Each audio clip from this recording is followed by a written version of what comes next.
Olá! Na aula de hoje vamos estudar termoquímica.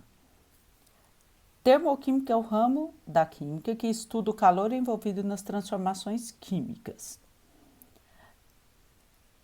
Uma transformação química ela pode liberar ou absorver calor. Alguns processos os processos em que absorvem calor são chamados de processos endotérmicos. Endo é para dentro, Um exemplo é a fotossíntese, ela só ocorre, na presença da luz solar, ou seja, ela precisa de um foto de energia solar para poder acontecer. As plantas precisam da energia solar para poder fazer sua fotossíntese. E o processo exotérmico são aqueles que liberam calor. Um exemplo é a combustão. A combustão é a queima, ela é o contrário de uma fotossíntese. Essa energia, esse calor liberado pelas substâncias ou absorvido, está contido na substância. Então, a gente dá o nome para esse calor, que é essa energia, de entalpia. O que é entalpia? É a energia já existente nas substâncias, que é proveniente da movimentação das suas moléculas, que no estado gasoso é caótico, ou seja, o grau de movimentação das moléculas quando elas estão gasosas é bastante intenso, né? Então, quanto mais movimenta, mais energia tem essas moléculas. Então, se eu falar assim, água sólida, líquida ou gasosa, cada uma tem energia diferente da outra. No caso, a água sólida tem energia menor porque suas moléculas estão quase sem movimentos, apenas vibração. Enquanto no estado líquido, ele vibra, as moléculas rotacionam, translaciona a volta em torno dos outros. E no gás, além de fazer todos esses movimentos, elas fazem com maior velocidade. Então, a mesma substância pode ter energia diferente quando ela está no estado físico diferente. No entanto, até o momento, não se sabe uma forma de determinar experimentalmente o valor exato da entalpia, ou seja, da energia de cada um dos reagentes e de cada um dos produtos.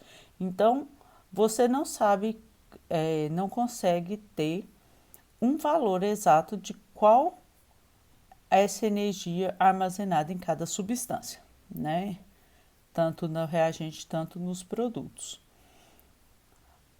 Então, como que faz para calcular essa entalpia?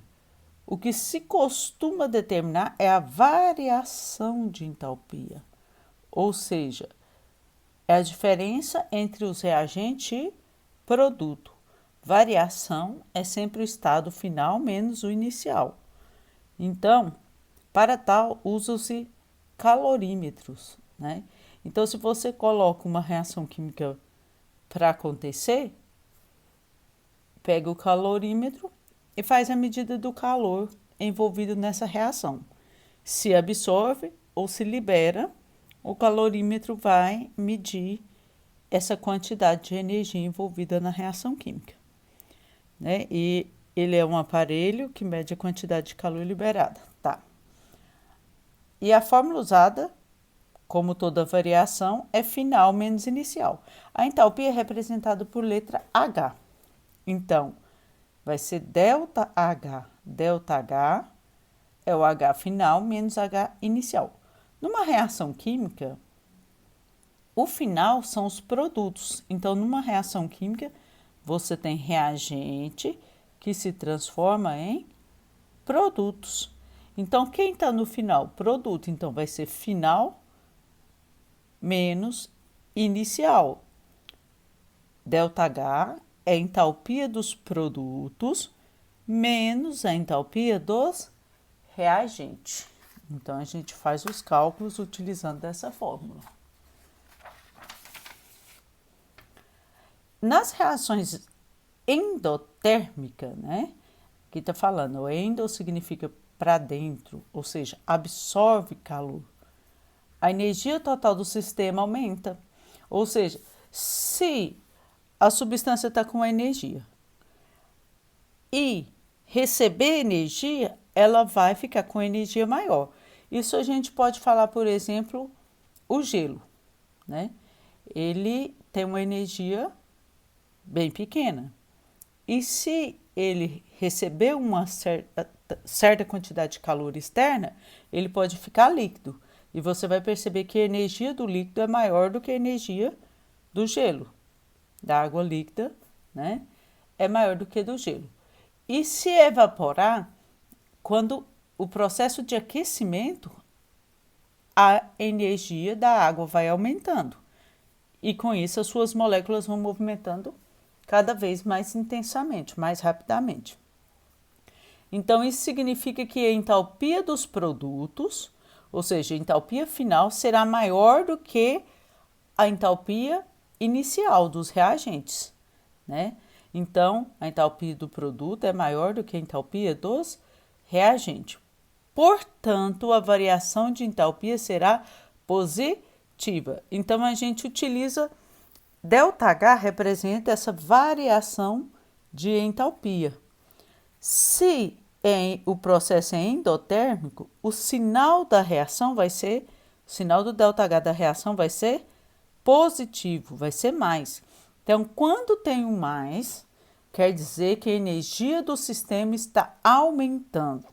Eu dei um exemplo da água porque eu sou mudança de estado físico. Mas quando ocorre uma reação química, reagente deixa de existir, ele é consumido e produz uma nova substância. Então ocorre a formação de uma nova substância que a gente chama de produto. Então, aqui fala que a entalpia dos reagentes vai ser menor do que a entalpia dos produtos. Antes da seta a gente tem reagente, depois da seta a gente tem produtos. Então, como que a gente vai fazer? Aqui é o gráfico que mostra esse aumento de entalpia. Entalpia é energia armazenada, contida na substância, né? Então, aqui, ó, eu tenho a síntese da glicose. A planta lá respira CO2 e retira água líquida do solo. O que vai acontecer? Ela vai produzir glicose mais oxigênio, ok? Então, o que vai acontecer? Se para ocorrer a formação da glicose, a reação química, né, vai absorver calor, então a gente vai construir um gráfico que a gente chama de diagrama de entalpia, gráfico de entalpia, em que os reagentes, né, vão ficar embaixo e o produto em cima, ou seja, aqui é a quantidade de energia. A energia, a entalpia dos reagentes está embaixo e a entalpia do produto está lá em cima. Então, a gente vai pegar, se o ΔH da reação é positivo, a gente vai copiar os reagentes na parte de baixo, sobe a energia, que tem uma seta que indica a quantidade de energia que subiu, que é mais 2.800 kJ por mol. E o que tem depois da seta é produto, então eu vou copiar o que tem depois da seta aqui em cima. Agora, quilojoule. O que é quilojoule? Joule é unidade de energia. A unidade de energia pode ser dada em joule, então a unidade de entalpia pode ser dado em joule, que a gente escreve joule, ou em calorias. Agora, um joule, uma caloria, equivale a 4,18 joules. Uma caloria equivale a 4,18 joule. É tipo $1 vale R$ 5, é tipo isso. Então, a gente vai converter. Ou o exercício te dá caloria, ou o exercício te dá joule. Pode ser que lá na resposta vai aparecer em uma unidade diferente. Aí você tem que, se estiver em caloria, multiplica por 4,18. Se estiver em joule, divide por uma caloria, né? Divide por 4,18. Então, aqui eu tenho que o calor dessa reação de transformação do CO2 em glicose é 2.800 kJ, ou seja, 2.800 mil joule para acontecer. Então, para ocorrer essa reação, precisa lá do foto solar. E essa é a fotossíntese, né? A produção da glicose, quem produz é a planta. Ok? Aqui, síntese do iodeto de hidrogênio é outro exemplo endotérmico. Nesse exemplo, eu tenho gás hidrogênio se transformando em gás hidrogênio, reage com iodo e se transforma em 2-iodeto de hidrogênio.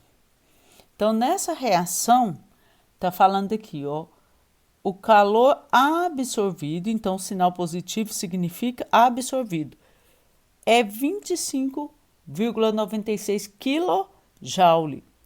Então, esse calor, né, foi absorvido. Por isso que os reagentes têm energia menor e o produto tem energia maior. Ou seja, no início tinha uma energia menor. Então, se ele absorveu o calor, a energia do sistema aumentou e o produto vai ter uma energia maior. Então a substância vai ter uma energia maior? Nesse caso, não é transformação de estado físico. Nesse caso, esse continua tendo essa energia, só que ele já não existe mais, porque se ele vira produto, ele não vai existir mais. Ou seja, quem vai ter energia mais alta não é o hidrogênio e o iodo, e sim o iodeto de hidrogênio. Ele tem energia mais alta do que os seus reagentes, do que quem o constituiu. Quem formou esse? A reação entre esse e esse. Então, esses dois tinham energia maior. Para que essa reação aconteça, precisou de uma quantidade de calor, que foi 25,96 kJ. Né? Então, a gente fala que a energia do sistema aumenta, ou seja, lá no final, a energia vai ser maior do que lá no início. Então, o gráfico vai ser subindo. No caso das reações exotérmicas, o gráfico vai ser o contrário.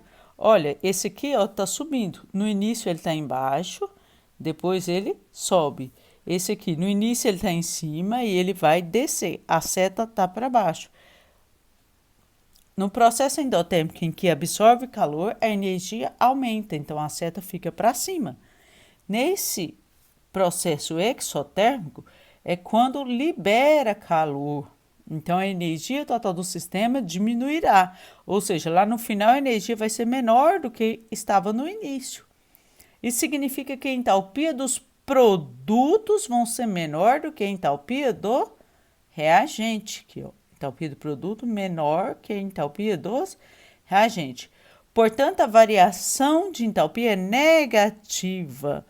Então, aqui o sinal do ΔH vai ser negativo. Então, aqui a gente tem dois exemplos de reações exotérmicas. Aqui eu tenho a combustão da glicose. A plantinha foi lá, fez a glicose. O que a gente faz? come os derivados da plantinha, né? Ah, professora, eu não gosto de folha. Não, mas você come lá o polvilho, que veio lá da mandioca, você come o bolo, que veio da farinha de trigo, né? O trigo que produziu essa glicose. Toda massa é feita de açúcar, né? Então, você consome a glicose ao respirar. E você respira oxigênio, consome a glicose para obter sua energia de movimentação, para você sobreviver, para obter energia para outras reações que vão ocorrer no seu organismo. Então você precisa da glicose. Ok, você respira o oxigênio, ocorre a combustão e libera calor. Ah, a quantidade de calor é a mesma? É. Ou seja, olha para você ver isso aqui. Aqui eu tenho o CO2 mais a água sendo transformado em glicose. Agora aqui eu tenho a glicose sendo transformada em CO2. Ou seja, olha a glicose lá em cima, olha o CO2 embaixo. Nas duas reações, né, a glicose tem energia maior do que a CO2. Ou seja, se você quer transformar CO2 em glicose, essa reação vai absorver 2.800 kJ. Mas se quer, né, você já alimentou dessa glicose, né, respirou o oxigênio que estava sendo liberado aqui. Então, quando ocorre a reação inversa, o sinal vai inverter, ou seja, aqui estava absorvendo, estava aumentando para cima, positivo.